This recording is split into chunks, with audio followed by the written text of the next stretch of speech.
কিন্তু এদেশের তাওহীদি জনতা সেই ভূতের মাথা, সেই কলঙ্কিত জাতির জনক যাকে বানানো হয়েছিল, তার মূর্তিগুলোকে ট্রেন নয়, ক্রেন লাগিয়ে গলায় রশি দিয়ে, কারণ ওলামায়ে কেরামদেরকে ফাঁসি দেওয়া হয়েছে,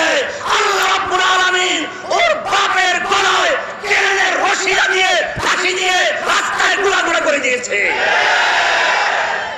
পাহাড়ের সঙ্গে মাথা যদি খসে গেল, পাহাড় ভাঙ্গার জন্য পাহাড় ভাঙ্গে না, মাথা